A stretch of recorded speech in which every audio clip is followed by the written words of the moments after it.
28వ తేదీ ప్రజల నుంచి 1 కోటి సంతకాలు సేకరించి గవర్నర్ గారికి సమర్పించడం జరిగింది. అయితే ఇంత జరుగుతున్నా ప్రజల్లో పెద్ద ఎత్తున నిరసన జ్వాలలు పెళ్ళుబుకుతున్నా చంద్రబాబు నాయుడు మాత్రం తాను పట్టిన కుందేలుకు 3 కాళ్ళు అన్నట్టుగా మొండిగా మూర్ఖంగా ఈరోజు ఏదైతే నియంత వైఖరిని అవలంబిస్తూ మెడికల్ కళాశాల ప్రైవేటీకరణ జరిగి తీరాల్సిందే అన్నట్టుగా వ్యవహరించడం అనేటువంటిది ఇది ప్రజలందరూ కూడా ఈరోజు తప్పుపట్టేటువంటి పరిస్థితి. చంద్రబాబు నాయుడు ప్రజలు ఒక పక్క అయ్యా ప్రైవేటీకరణ వద్దు, ప్రైవేటీకరణ చేయవద్దు, ప్రభుత్వమే మెడికల్ కళాశాలను నిర్వహించాలి అని చెబుతున్నా స్వచ్ఛందంగా అన్ని పార్టీలకు సంబంధించినటువంటి వ్యక్తులు, అన్ని పార్టీలకు సంబంధించినటువంటి సానుభూతి పరులైనటువంటి కుటుంబాలకు కూడా మెడికల్ కళాశాల ప్రైవేటీకరణను వ్యతిరేకిస్తూ ఈరోజు ఒక పక్క కనిపిస్తున్నా మాట్లాడే వాళ్ళ మీద, మాట్లాడేటువంటి ప్రజల మీద కక్ష పెంచుకున్నట్టుగా చంద్రబాబు నాయుడు వ్యవహరిస్తున్నాడు తప్ప దీనిలో వాస్తవం ఏమిటి అనేటువంటిది పునరాలోచన చేయాలన్నటువంటి కనీస పరిజ్ఞానం కూడా ఈరోజు ఆ విధంగా ఆలోచన చేసేటువంటి దిశగా కూడా చంద్రబాబు నాయుడు లేకపోవడం అనేటువంటిది ఇది నిజంగా దురదృష్టకరం, దుర్మార్గం అనేటువంటి విషయం. ఈరోజు దాదాపుగా 1 కోటి మంది సంతకాలతో అనేక మంది రోడ్లెక్కి ఈరోజు నిరసనని తెలియజేసి వీళ్ళు అనేక రకాలుగా ప్రైవేటీకరణకి వ్యతిరేకంగా పనిచేస్తుంటే చంద్రబాబు నాయుడు ఏ విధంగా ఆలోచన చేస్తున్నాడంటే ఈ ప్రజలు చెప్పేటువంటిది మనకు అనవసరం, మన అక్రమ సంపాదనకు వీళ్ళు అడ్డుపడుతున్నారని భావించి వాళ్ళ మీద రగిలిపోతున్నట్టుగా కనిపించడం, మాట్లాడేటువంటి మాటలు కానీ, వ్యవహరించేటువంటి తీరు కానీ, ఆయన వాడేటువంటి భాష కానీ, ఆయనకున్నటువంటి ఆ ఫ్రస్ట్రేషన్ కానీ, అసహనం కొట్టొచ్చినట్టుగా నేనేదో దీనికి సంబంధించి లబ్ధి పొందాలి అనుకుంటే దీనిని రెచ్చగొట్టి ఈ విషయాన్ని ప్రజల్లోకి తీసుకువెళ్ళి వైఎస్ఆర్ కాంగ్రెస్ పార్టీ జగన్మోహన్ రెడ్డి గారు నా సంపాదనకు, అక్రమ సంపాదనకు అడ్డుపడుతున్నారనేటువంటి అక్కసుతో మాట్లాడినట్టుగా ఉంది తప్ప ప్రజల గురించి కానీ, ప్రజల సంక్షేమాన్ని గురించి కానీ ఆలోచన చేసినట్టుగా కనిపించడం లేదు. దానితో పాటు ఈరోజు కొత్తగా మాట్లాడుతున్నాడు రోజుకు ఒకటి. ఎందుకంటే బేరసారాలు సాగించేటప్పుడు వాళ్ళు ఏదో కొన్ని ఇన్సెంటివ్స్ అడుగుతున్నట్టుకున్నారు. ప్రైవేట్ మెడికల్ కళాశాలలు తీసుకోవాలనేటువంటి ఔత్సాహికులు ఎవరైతే ఉన్నారో వాళ్ళు ఈయనతో బేరసారాలు సాగించేటప్పుడు వాళ్ళు ఏదో కొన్ని కండిషన్లు పెడుతున్నట్టుకున్నారు. అయ్యా మీరు అడిగినంత మేము సమర్పించాలంటే మాకు ఈ అవసరాలు ఉన్నాయని మాట్లాడుతున్నారేమో తెలియదు, కానీ దానికి సంబంధించినటువంటి దాంట్లో రోజుకు ఒక కొత్త విషయం తీసుకొస్తున్నాడు. 2 సంవత్సరాలు వాటికి సంబంధించినటువంటి జీతభత్యాలన్నీ కూడా ప్రభుత్వమే చెల్లిస్తుంది అని చెప్పి మాట్లాడడం జరిగింది.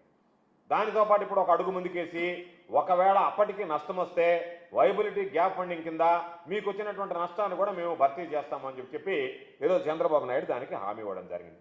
2 ఏళ్ల పాటు ఈరోజు నువ్వు వాళ్ళకి జీతాలు భరించడం, దానితో పాటు వైబిలిటీ గ్యాప్ ఫండింగ్ ఇవ్వడం, ఏది ఏమైనా ప్రైవేటీకరణకి నేను ముందుకు వెళ్తానడం అనేటువంటిది 1 కోటి మంది ప్రజలు పాల్గొని సంతకాలు పెట్టినటువంటి వాటిని నువ్వు వాటికి సవాల్ విసురుతున్నట్టుగా అనిపిస్తుంది తప్ప మీరు ఎన్ని చేసినా నేను మీకు సవాల్ విసురుతున్నా, నేను మీకు లొంగే పని లేదు, నేను మీరు చెప్పినటువంటి వాటిని పట్టించుకునేటువంటి పరిస్థితుల్లో లేను, నా విధానం నాదే, నేను ప్రైవేటీకరణకి వెళ్ళిపోతా, ప్రైవేటీకరణ ద్వారా నాకున్నటువంటి ఏదన్నా వ్యక్తిగత లబ్ధి ఏదన్నా ఉంటే అది చేకూర్చుకోవడానికి నేను ప్రయత్నం చేస్తాను, ఆ లబ్ధి పొందడానికి ప్రయత్నం చేస్తాను తప్ప ప్రజల గురించి కానీ మీరు 1 కోటి మంది సంతకాలు పెట్టినా సరే నేను పట్టించుకునేటువంటి పరిస్థితుల్లో లేదు అని చెప్పి ముందుకు వెళ్తూ దాని మీద ఆయన తొడగొట్టినట్టుగా ఆయన మాట్లాడేటువంటి మాట, ఆయన వ్యవహార శైలి మీరు ఏమి చేసినా సరే నేను తొడగొడతాను, ముందుకు వెళ్తాను అన్నట్టుగా ఏదో పోరాటం చేసినటువంటి వాళ్ళ మీద కక్ష కట్టుకున్నట్టుగా ఈరోజు వాళ్ళ మీద కక్ష తీర్చుకునేటువంటి విధంగా మాట్లాడుతున్నాడు. అదే మేము చెప్పాం, అయ్యా నువ్వు తీసుకున్నటువంటి నిర్ణయాలు ఏదైతే ఉన్నాయో ఆంధ్ర రాష్ట్రంలో వైద్య రంగాన్ని ఉరి తీసేటువంటి పరిస్థితులు ఉన్నాయి. ఇది మీరు తీసుకున్నటువంటి ప్రైవేటీకరణ నిర్ణయం ఆంధ్ర రాష్ట్రంలో వైద్య రంగాన్ని ఉరి తీయడమే అని ఈరోజు అందరూ చెప్తున్నా సరే ఆ ఉరి తీయడానికి కూడా నేను సిద్ధంగా ఉన్నానన్నట్టుగా చంద్రబాబు నాయుడు మాట్లాడుతున్నారు. ఆంధ్ర రాష్ట్రంలో వైద్య రంగాన్ని ఉరి తీయడానికి కూడా నేను సిద్ధమే అన్నట్టుగా ఈరోజు చంద్రబాబు నాయుడు మాట్లాడేటువంటి పరిస్థితి కనిపిస్తుంది. కాబట్టి అయ్యా చంద్రబాబు గారు, మేము మిమ్మల్ని అడిగేటువంటిది స్పష్టంగా ఏంటంటే మీకు ఎందుకు ఇంత కక్ష ఏర్పడింది? జగన్మోహన్ రెడ్డి గారు తీసుకున్నటువంటి వాటికి, జగన్మోహన్ రెడ్డి గారు తీసుకొచ్చినటువంటి ఆ కాలేజీలకి మంచి పేరు వస్తుందని మీరేమన్నా దీనిని ప్రైవేటీకరణతో జగన్మోహన్ రెడ్డి గారికి ఆ మంచి పేరు రాకూడదు, ఆ జగన్మోహన్ రెడ్డి గారికి వచ్చేటువంటి మంచి పేరును మనం తుడిచిపెట్టేయాలి, కాబట్టి దానికోసం ఇన్ని పాపాలు చేయాల్సినటువంటి అవసరం మీకుందా చంద్రబాబు గారు సమాధానం చెప్పాల్సినటువంటి అవసరం ఉంది. ఒకటి. రెండు, నీకు ఎంత ఆయోచితమైనటువంటి లబ్ధి చేకూరితే ఈరోజు నువ్వు ఎవరు ఎన్ని చెప్పినా సరే నేను వెళతాను, దీనికి సంబంధించి ప్రైవేటీకరణలో వెనకడుగు వేసేటువంటి పరిస్థితి లేదు అని చెప్పి దాన్ని ఏదో ఛాలెంజ్ లాగా స్వీకరించి ముందుకు వెళ్ళాలనేటువంటి ఆలోచన మీకు ఎందుకు కలుగుతుంది? నేను అడిగేది, చంద్రబాబు సమాధానం చెప్పాల్సింది, మీరు సుదీర్ఘకాలంగా ముఖ్యమంత్రిగా పనిచేశారు, అనేక సందర్భాల్లో అనేక వేదికల్లో చెప్పుకుంటున్నారు, నాకున్నంత అనుభవం, నేను చేసినటువంటి పనులు, నాకున్నటువంటి ఆ విజన్, నేను విజనరీ అని చెప్పుకునేటువంటి వాళ్ళు, మీ ప్రభుత్వంలో మీరు ఏదన్నా ముఖ్యమంత్రిగా ఉన్నప్పుడు, మీ ప్రభుత్వం అధికారంలో ఉన్నప్పుడు ఏ రోజైనా ఆంధ్ర రాష్ట్రానికి ఒక మెడికల్ కళాశాల తీసుకురావాలన్నటువంటి ఆలోచన ఎప్పుడైనా చేశారా? జరిగిందా? లేదు కదా. కాబట్టి ఎప్పుడు కూడా ఒక్క గవర్నమెంట్ మెడికల్ కాలేజీ కూడా తేనటువంటి మీరు మా ప్రభుత్వ హయాంలో 17 మెడికల్ కాలేజీలు తీసుకొస్తే దాని మీద మీరు ఎందుకు కక్ష కట్టి ఆ 17 మెడికల్ కళాశాలలో ప్రైవేట్ రంగంలో ఉండాల్సిందే, ప్రైవేటీకరణ జరగాల్సిందే, ప్రభుత్వం నిర్వహించేటువంటి పని లేదు అని మీరు వ్యవహరిస్తున్నారంటే దాని వెనక ఉన్నటువంటి దురుద్దేశాలు అంటే ఒకటి ఒప్పరానితనం, జగన్మోహన్ రెడ్డి గారికి మంచి పేరు వస్తుంది, దానివల్ల మనం బలహీన పడిపోతాం, రేపటి రోజు ప్రజలు మనల్ని ప్రశ్నిస్తారు, చంద్రబాబు హయాంలో ఒక కాలేజీ కూడా తీసుకురాలేదు, జగన్మోహన్ రెడ్డి గారు ఏకంగా 17 కాలేజీలు తీసుకొచ్చాడు, కాబట్టి జగన్మోహన్ రెడ్డి గారు వైద్య రంగానికి విశిష్టమైనటువంటి ప్రాధాన్యతనిచ్చాడని చెప్పి ప్రజలు భావిస్తారు. కాబట్టి ఆ పేరు రాకూడదు అనుకుంటే దాన్ని ప్రైవేటీకరణ చేసి ప్రైవేటు వ్యక్తులకు అప్పచెప్తే ఇంకా ప్రభుత్వం అనేటువంటి ఆ ప్రభుత్వ మార్క్ అనేది ఉండదు. కాబట్టి జగన్మోహన్ రెడ్డి గారి మార్కును ఏదో ఒక విధంగా తుడిచివేయచ్చు. దానితో పాటు మీరు అనుకున్నటువంటి విధంగా మీరు అనుకున్నటువంటి ఆయోచిత లబ్ధి ఏదైతే మీరు దాని ద్వారా పొందాలని ప్రయత్నం చేస్తున్నారో దాన్ని ప్రయత్నం చేయొచ్చు. లేదు మేము అడుగుతున్నాం, 2 ఏళ్ళు అంటే దాదాపుగా ఒక కాలేజీకి సంబంధించి లెక్క వేసుకుంటే 120 నుంచి 140 కోట్ల రూపాయల జీతాలు చెల్లిస్తారు. 10 కాలేజీలకు సంబంధించి దాదాపుగా దానికి లెక్క వేసుకుంటే 2 సంవత్సరాలు కలిపి 1400 కోట్ల రూపాయలు చెల్లిస్తారు. 1400 కోట్ల రూపాయలు మీరు చెల్లించి మరలా వాళ్ళకి వైబిలిటీ గ్యాప్ ఫండింగ్ ఇచ్చి ఇవన్నీ చేసే బదులు ఆ 1400 కోట్లతో ఈరోజు ఉన్నటువంటి కాలేజీలను పూర్తి చేయొచ్చు కదా అనేటువంటి కనీస ఆలోచన మీరు చేయడం లేదు. అంటే ఈరోజు ఇప్పుడు మీరు ఏదైతే డబ్బు చెప్తున్నారో ఇవన్నీ పెడితే కాలేజీలు బ్రహ్మాండంగా వస్తాయి. ఇన్ని కోట్లు ఖర్చు పెట్టాల్సినటువంటి వాళ్ళకి ప్రైవేట్ వాళ్ళకి ఇచ్చి ప్రైవేట్కి దారాదత్తం చేయాల్సినటువంటి అవసరం లేదు. అయినా సరే నేను మొండిగా వ్యవహరిస్తా, మీరు ఎవరు ఎన్ని మాట్లాడుకున్నా సరే ప్రైవేటీకరణ చేస్తా, నా ఇష్ట ప్రకారం వాళ్ళకి నజరానాలు ప్రకటిస్తానని చెప్పి ఈరోజు మీరు మాట్లాడడం సరైనటువంటి పద్ధతి కాదు. కాబట్టి ఏదైతే ఈ డబ్బు, ప్రజల డబ్బు, ఒక పక్క కాలేజీలని అప్పనంగా వాళ్ళకి దోచిపెట్టడం, దానితో పాటు వాళ్ళ కాలేజీలు నిర్వహించుకోవడానికి నడుపుకోవడానికి కూడా ఈరోజు ప్రజల సొమ్ము ఇవ్వడం అనేటువంటిది ఈరోజు సరైనటువంటి పద్ధతి కాదు. కాబట్టి మేము ఈరోజు మిమ్మల్ని స్పష్టంగా అడిగేది, ఇంత ఆయోచితమైనటువంటి లబ్ధి వాళ్ళని చేకూర్చాలని మీరు తహతహలాడుతున్నారు అంటే మీకు వాళ్ళకి మధ్య కుదిరినటువంటి డీల్ ఏంటి, ఆ డీల్ ద్వారా మీకు వచ్చేటువంటి ప్రయోజనం ఎంత అనేటువంటిది ఈరోజు మేము చర్చించడం కాదు, మేము మాట్లాడడం కాదు, ప్రజలందరూ కూడా ఈరోజు మాట్లాడేటువంటి పరిస్థితి ఉంది. మా హయాంలో 7 కాలేజీలు పూర్తి చేశాం, 6 చోట్ల తరగతులు ప్రారంభించాం, దాదాపుగా 850 సీట్లు వచ్చాయి. ఈరోజు పేద పిల్లలకు దాని ద్వారా మేలు జరిగింది.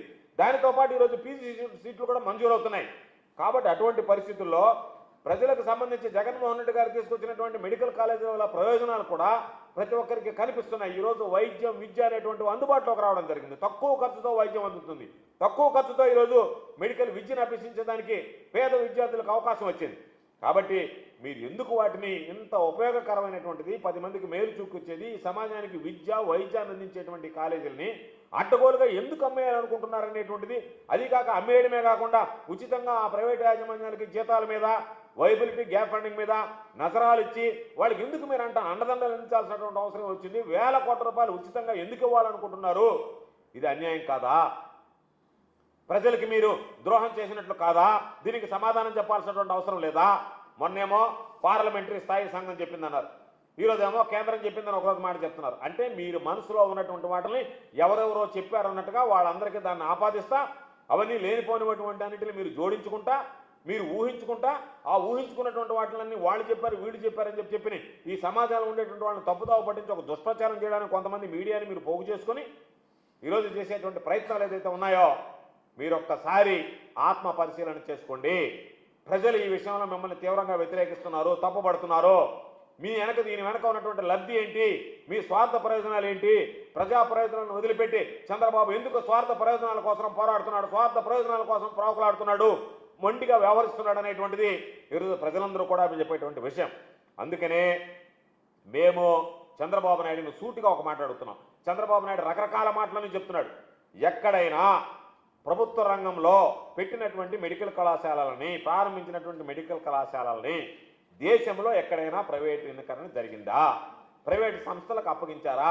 అప్పగిస్తే చెప్పండి, చెప్పమనండి చంద్రబాబు నాయుడు గారిని.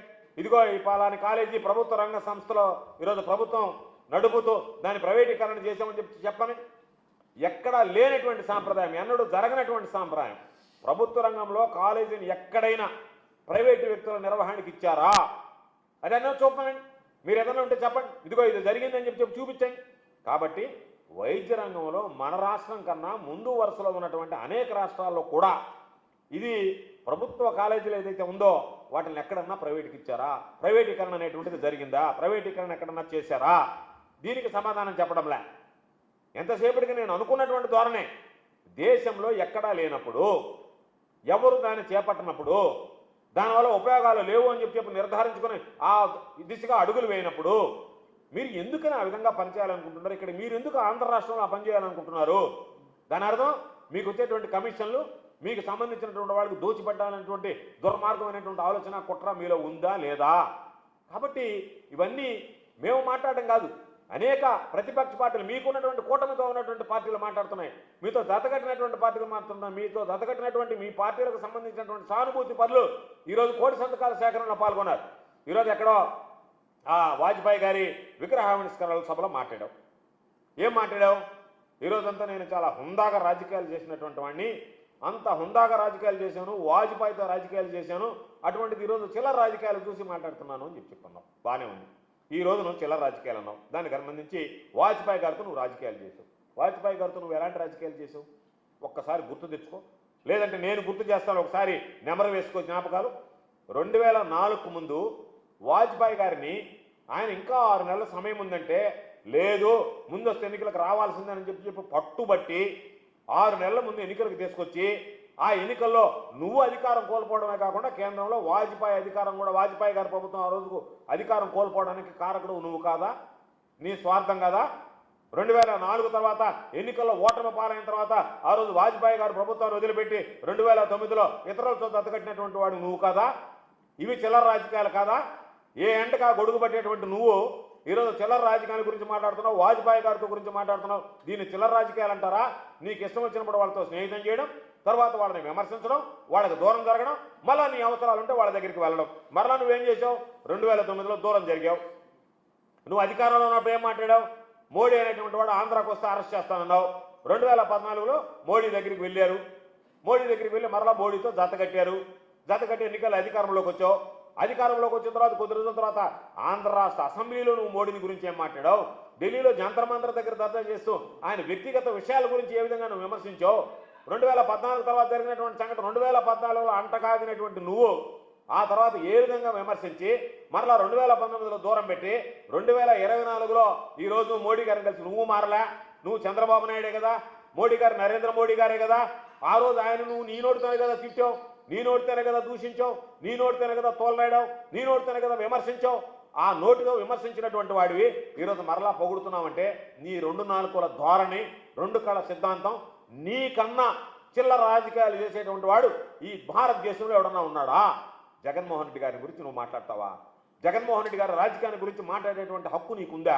జగన్మోహన్ రెడ్డి గారు ఏ రోజైనా సరే ఎవరికైనా నీలాగా అవకాశవాద రాజకీయాల కోసం ఏ ఎండకా గొడవపడుతూ వాళ్ళతో పొత్తు కుదుర్చుకుని రాజకీయాలు చేయలేదే. ఒంటరిగా రాజకీయాలు చేశాడు. 3 సార్లు ఆంధ్ర రాష్ట్రంలో పోటీ చేస్తే ఒంటరిగా పోటీ చేశాడు. ఒకసారి అధికారం కోల్పోయాం, రెండోసారి అధికారంలోకి వచ్చాం, మూడోసారి అధికారం కోల్పోయాం. అధికారం వచ్చినా అధికారం రాకపోయినా నీలాగా చిల్లర రాజకీయాలు, చిల్లర కోసం పొరపాట్లు చేసినటువంటి చిల్లర కోసం ప్రజలకు సంబంధించినటువంటి ఆస్తులు తాకట్టు పెట్టినటువంటి పరిస్థితి ఏ రోజు కూడా జగన్మోహన్ రెడ్డి గారు లేదు. అది గుర్తు తెచ్చుకుంటే మంచిది. కాబట్టి నువ్వేదో మాట్లాడాలని చెప్పి నేనేదో చాలా పెద్ద రాజకీయాలు చేశాను, ముందాక రాజకీయాలు చేశాను, వీటిని వాజ్పేయి గారితో మోడీ గారితో ఈరోజు నువ్వు మాట్లాడేటువంటి వ్యక్తుల గురించి వాళ్ళు చాలా ప్రతిభావంతులు అని చెప్పేటువంటి వ్యక్తులతో నువ్వు చేసినటువంటి రాజకీయాలను చిల్లర రాజకీయాలు అంటారా? లేదంటే జగన్మోహన్ రెడ్డి గారు చేసినటువంటి రాజకీయాలను చిల్లర రాజకీయాలు అంటారా? కాబట్టి జగన్మోహన్ రెడ్డి గారు ఏ రోజు చేసినా హుందాగా, ధైర్యంగా, ధీమాగా ప్రజల దగ్గరికి వెళ్ళాడు, ప్రజలతో మమేకమయ్యాడు. అధికారం వచ్చినా రాకపోయినా ఒకటే స్టాండర్డ్ మెయింటైన్ చేశాడు తప్ప నీలాగా ఏ ఎండకి ఆ గొడుగు, ఏ పూటకి వాళ్ళ దగ్గరికి వెళ్ళి ఒక కథలు చెప్పుకుంటా బ్రతికేటువంటి పరిస్థితిలో జగన్మోహన్ రెడ్డి గారు ఏ రోజు లేడు. కాబట్టి చిల్లర రాజకీయాలు అనేటువంటివి నీకన్నా ఈ దేశంలో రాజకీయాలను భ్రష్టు పట్టించినటువంటి వాడు, చిల్లర రాజకీయాలకి బ్రాండ్ అంబాసిడర్ ఎవరైనా ఉన్నారంటే అది చంద్రబాబు అనేటువంటిది గుర్తుంచుకుంటే మంచిది. కాబట్టి ఎప్పటికైనా మేము చెప్పేది, రాష్ట్రంలో ఉన్నటువంటి అన్ని నియోజకవర్గాల్లో 1 కోటి మంది ప్రజలు, 1 కోటికి పైచిలుకు ప్రజలు, మేము 1 కోటి అంటే 1 కోటికి పైచిలుకు ప్రజలు ఈరోజు వాళ్ళు ప్రభుత్వం తీసుకున్నటువంటి ఈ ప్రైవేటీకరణ పట్ల వాళ్ళ నిరసనని, వ్యతిరేకతని సంతకాల రూపంలో తెలియజేస్తే, జగన్మోహన్ రెడ్డి గారి నాయకత్వంలో జగన్మోహన్ రెడ్డి గారు పిలుపునిచ్చిన తర్వాత చరిత్రలో ఎన్నడూ జరగనటువంటి విధంగా ఈరోజు మెడికల్ కళాశాల ప్రైవేటీకరణ మీద ప్రజలు ఉద్యమిస్తే, ఆ స్థాయిలో ఉద్యమం జరిగితే మీరు ఇంకా దోచిపెట్టేటువంటి కార్యక్రమాన్ని కొనసాగించాలంటున్నారు. ఎవరైతే పాపం నిరసన తెలియజేశారో వాళ్ళ మీద మీరు కక్ష సాధింపులాగా మాట్లాడుతున్నారు, పగ తీర్చుకున్నట్టుగా మాట్లాడుతున్నారు. దానిని ఎక్కడ నేను వెనక్కి తగ్గేటువంటి ప్రసక్తే లేదు. నేను దోచిపెట్టడానికి సిద్ధపడిపోయాను. కాబట్టి ఎట్టి పరిస్థితుల్లో కూడా నేను దోచిపెడతానంటే గుర్తుంచుకో. ఎట్టి పరిస్థితుల్లో కూడా ప్రజలు మిమ్మల్ని విడిచిపెట్టరనేటువంటి విషయాన్ని గుర్తుంచుకో. నీ ఆలోచన విధానం ఎట్టి పరిస్థితుల్లోనైనా నేను దోచిపెట్టాల్సిందే అనేటువంటి నీ ఆలోచన కనుక కొనసాగితే ఎట్టి పరిస్థితుల్లో కూడా రాష్ట్ర ప్రజలు నిన్ను విడిచిపెట్టరు. ఖచ్చితంగా నీకు తగిన శాస్తి జరుగుతుందనేటువంటి విషయాన్ని గుర్తుంచుకుంటే మంచిది. కాబట్టి ప్రైవేట్ మెడికల్ కళాశాలకు సంబంధించి కానీ, ప్రైవేట్ ఆసుపత్రులకు సంబంధించినటువంటి పేదలకు అందేటువంటి ఉచితంగా అందేటువంటి వైద్యం కానీ, వాటి తరఫున నువ్వు ఈరోజు రకరకాలుగా మాట్లాడుతూ ప్రైవేటు కళాశాలల తరఫున నువ్వే బ్యాటింగ్ చేయడానికి సిద్ధపడి వాళ్ళకి సంబంధించి ఏమేమి వనరులు ఉంటాయి, ఏ విధంగా బాగుపడుతుందని ప్రైవేటు కళాశాల యజమానులు చెప్పడంలే, మీరే వాళ్ళ తరఫున వకాలు తప్పుచ్చుకొని ఇదిగో ప్రైవేటైజ్ చేస్తే ఇంత బ్రహ్మాండంగా ఉంటుంది అని చెప్పి మీ అంతటా మీరు మాట్లాడటం, మీ అంతటా మీరు ఏదైనా చేయడం, ఇవన్నీ కూడా సిగ్గు చేయటనేటువంటి విషయం. నేను ఒకటే విషయం అడుగుతున్నా, ఏ ప్రైవేటు వాడైనా సరే ఆదాయం లేకుండా, ఏ ప్రైవేటు వాడైనా సరే ఆదాయం లేకుండా ఈ వైద్య కళాశాలను నడుపుతాడా? చెప్పనండి, చంద్రబాబు చెప్పనండి. నువ్వేం చేస్తున్నావు? అదే ప్రభుత్వ రంగ సంస్థలో ఉంటే నష్టాన్ని గురించి ఆలోచన చేయి. ఏదైనా ప్రజలకు సేవ చేయాలనేటువంటి ఆలోచనతో ఆ వైద్య సంస్థలు ముందుకు వెళ్ళేటువంటి, ఆ వైద్య కళాశాలను నడిపేటువంటి పరిస్థితి ఏర్పడుతుంది. దానికి అనుబంధంగా ఉన్నటువంటి వైద్య కళాశాలల ద్వారా వైద్యం అందించేటువంటి పరిస్థితి ఉంటుంది. నువ్వు వాటన్నిటినీ పక్కన పెట్టి లాభాపేక్షతో పనిచేసేటువంటి ప్రైవేటీకరణకు నువ్వు సిద్ధపడి, దానికి అవసరమైతే ఇంకా అదనంగా వాళ్ళ జీతపత్యాలు కూడా నేనే భరిస్తా, వాళ్ళకి ఏదైనా నష్టం వచ్చినా ఆ నష్టాన్ని కూడా నేనే భరిస్తానని చెప్పి మాట్లాడుతున్నామంటే ఒక్కటి గుర్తుంచుకో, ప్రైవేటైజేషన్ వల్ల ఎంత ప్రమాదకరమైనటువంటి పరిస్థితులు ఏర్పడతాయంటే, మొన్న కరోనా టైంలో ప్రైవేట్ ఆసుపత్రుల్లో, ప్రైవేట్ కార్పొరేట్ హాస్పిటల్ ఏదైతే ఉన్నాయో ప్రైవేట్ హాస్పిటల్స్ వాళ్ళు గేట్లు మూసేశారు. మేము పరిమిత సంఖ్యలో సేవలు అందిస్తామన్నారు, వాళ్ళు ముందుకు రాలేదు. అటువంటి నేపథ్యంలోనే జగన్మోహన్ రెడ్డి గారు ఆలోచన చేసి ఏ జిల్లాలో అయితే దీనికి బీజం పడింది, ఎక్కడ ప్రైవేట్ కళాశాలలు ఏదైతే ఉన్నాయో, ప్రైవేట్ హాస్పిటల్స్ ఏదైతే ఉన్నాయో, ఆ ప్రైవేట్ హాస్పిటల్స్ మేము కరోనా లాంటి కష్ట పరిస్థితుల్లో, విపత్కర పరిస్థితుల్లో మేము ఎవరం కూడా సేవలు అందించము, కాబట్టి మేము పరిమిత సంఖ్యలో సేవలు అందిస్తామని చెప్పి మొండికేసి కూర్చున్నప్పుడు, వాళ్ళు మేము ఆ సేవలు అందించమని చెప్పి మొరాయించినప్పుడు జగన్మోహన్ రెడ్డి గారికి వచ్చినటువంటి ఆలోచన, ప్రైవేట్ సంస్థలు ఎక్కడైతే ఉన్నాయో వాళ్ళకు కొన్ని అనుమతులు ఉన్నాయి, వాళ్ళకు కొన్ని పరిమితులు ఉన్నాయి, దానివల్ల వాళ్ళు ఎవరిని అనుమతించడం లేదు ఎక్కువ మందిని. కాబట్టి మనం ప్రభుత్వ రంగ సంస్థలో, ప్రభుత్వ ఆధీనంలో నడిపితే అందరికీ మెరుగైనటువంటి ఇటువంటి విపత్కర పరిస్థితులు ఏదైనా ఏర్పడినా సరే మెరుగైనటువంటి సేవలు అందించవచ్చు అనేటువంటి ఆలోచనతో చేస్తే, వాటన్నిటినీ పక్కన పెట్టి ఈరోజు రకరకాలైనటువంటి బోటకపు మాటలు మాట్లాడటం, ప్రజల్ని మభ్యపెట్టడానికి ఏదో ఒక విధంగా ఎందుకు పనికిరానటువంటి ఈ బోటకపు మాటలతో నువ్వు కాలయాపన చేయడం సరైనటువంటి పద్ధతి కాదు. కాబట్టి మీరు అధికారంలోకి వచ్చిన తర్వాత అన్ని వ్యవస్థల్ని సర్వం భ్రష్టు పట్టించారు. వైద్యానికి సంబంధించి అయితే ప్రతి విషయంలో కూడా మీరు తీసుకున్నటువంటి నిర్ణయం ప్రజా వ్యతిరేక నిర్ణయం తప్ప ప్రజలకు అనుకూలంగా ఉండేటువంటి నిర్ణయం కాదు. జగన్మోహన్ రెడ్డి గారు, మహానేత రాజశేఖర రెడ్డి గారి హయాంలో ప్రారంభమైనటువంటి ఆరోగ్యశ్రీ ఈరోజు పూర్తిగా ఆరోగ్యశ్రీ సేవలు నిలిపేసేటువంటి పరిస్థితికి వచ్చింది. జగన్మోహన్ రెడ్డి గారు తీసుకొచ్చినటువంటి ఆరోగ్య ఆసరా, వాళ్ళకి ఏదైనా శస్త్రచికిత్స జరిగితే పాపం పేదవాడు పనికి వెళ్ళలేకపోతే ఆ కుటుంబానికి ఆసరా కల్పించి ఆర్థిక సాయం అందించినటువంటి కార్యక్రమం, దాన్ని అటకెక్కించేశారు. ఈరోజు ఫ్యామిలీ డాక్టర్, కేవలం కోటీశ్వరులకు ఉన్నటువంటి ఫ్యామిలీ డాక్టర్ కాన్సెప్ట్ని పేదవాడికి సంబంధించి, పాపం మంచం మీద ఉన్నటువంటి వాడు, మంచం మీద నుంచి కనీసం బయటకు రాలేనటువంటి వాడు, పేదరికంలో మగ్గేటువంటి వాడు, కనీసం రవాణా సదుపాయం కూడా లేనటువంటి వాడు, రవాణా సౌకర్యానికి సదుపాయానికి కూడా శరీరం సహకరించినటువంటి వాడు బయటకు వెళ్ళడానికి, అటువంటి వాళ్ళకి ఫ్యామిలీ డాక్టర్ కాన్సెప్ట్ తీసుకొచ్చాడు. ఫ్యామిలీ డాక్టర్ కాన్సెప్ట్ ద్వారా ఈరోజు పేదలకు సంబంధించి వైద్య సేవలు అందించాడు. 0 వేకెన్సీ పాలసీ, ఎక్కడ కూడా నర్సింగ్ స్టాఫ్ దగ్గర నుంచి, వైద్యుల దగ్గర నుంచి ఎక్కడ కూడా లేదు అనేటువంటిది లేకుండా ఫుల్గా వేకెన్సీస్ అన్ని కూడా ఫిల్ చేయాలనేటువంటి ఆలోచన. అదేవిధంగా జీఎంపీ ప్రమాణాలతో ఈ రోజు ఉన్నటువంటి వాటిని మందులు ఇవ్వడం కానీ ఇవన్నీ ఈ రోజు అటకెక్కాయి. వైఎస్ఆర్ సంబంధించినటువంటి హెల్త్ క్లినిక్ ఏదైతే ఏర్పాటు చేసో అవన్నీ దిక్కుముక్కు లేకుండా పోయాయి. కాబట్టి వీటన్నిటినీ ఒక పద్ధతి ప్రకారం పథకం ప్రకారం బ్రహ్మాండంగా పండబెట్టినటువంటి నువ్వు ఇప్పుడు ప్రజలను ఉద్ధరిస్తాను, అది కూడా ప్రైవేటీకరణ ద్వారా ఉద్ధరిస్తానని చెప్పడం అనేటువంటిది ఇది పచ్చి మోసంగా మేము భావిస్తున్నాం. కాబట్టి ఇప్పటికైనా సరే చంద్రబాబు కళ్ళు తెరిచి మొండిగా వ్యవహరించడం మాని ఏదైతే ఈ 17 మెడికల్ కళాశాలలు ఉన్నాయో వాటిని వెంటనే ప్రభుత్వం ఆధీనంలోనే నడపాలి. వాటికి సంబంధించి నువ్వేదైతే ప్రైవేటుకి సంబంధించినటువంటి వ్యక్తులకు నేను వైబిలిటీ గ్యాప్ ఫండింగ్ ఇస్తాను 1400 కోట్ల మేర ఖర్చు పెట్టడానికి సిద్ధంగా ఉన్నానన్నావో వాటిని వెచ్చించి ప్రభుత్వమే వాటిని స్వాధీనం చేసుకుని ప్రభుత్వ ఆధీనంలోనే వాటిని నడిపేటువంటి విధంగా చర్యలు తీసుకోవాలని చెప్పి వైఎస్ఆర్ కాంగ్రెస్ పార్టీ పక్షాన్ని డిమాండ్ చేస్తూ చంద్రబాబు తీసుకునేటువంటి నిర్ణయం రాష్ట్ర చరిత్రలో చంద్రబాబు నాయుడు చరిత్రహీనుడిగా ఈరోజు మిగిలిపోయేటువంటి పరిస్థితి ఉంది. కాబట్టి దాన్ని అర్థం చేసుకుని మీరేదో భేషజాలకు పోవడమో లేదా లాభాపేక్ష ఆశించి దీని విషయంలో నేను ముందుకు పోతాననేటువంటి దాన్ని మీరు దయచేసి విరమించుకొని ప్రజల దృష్ట్యా సమాజం దృష్ట్యా ప్రజల్లో ఉన్నటువంటి పేద విద్యార్థులు వైద్య విద్యను అభ్యసించాలనేటువంటి వాళ్ళ అభిలాష, అదేవిధంగా పేదలకు విద్యను అందించాలని జగన్మోహన్ రెడ్డి గారు ఆలోచన చేసుకొచ్చినటువంటి ప్రైవేటు కళాశాలలో వెనకున్నటువంటి సేవా దృక్పథం వీటిని దృష్టిలో పెట్టుకుని మనసులో పెట్టుకొని ఇప్పటికైనా మీరు పునరాలోచించి దాని మీద మీరు తీసుకున్నటువంటి నిర్ణయాన్ని ఇప్పటికైనా విరమించుకునేటువంటి విధంగా చర్యలు చేపట్టాలని వైఎస్ఆర్ కాంగ్రెస్ పార్టీ పక్షాన్ని మేము డిమాండ్ చేస్తాం.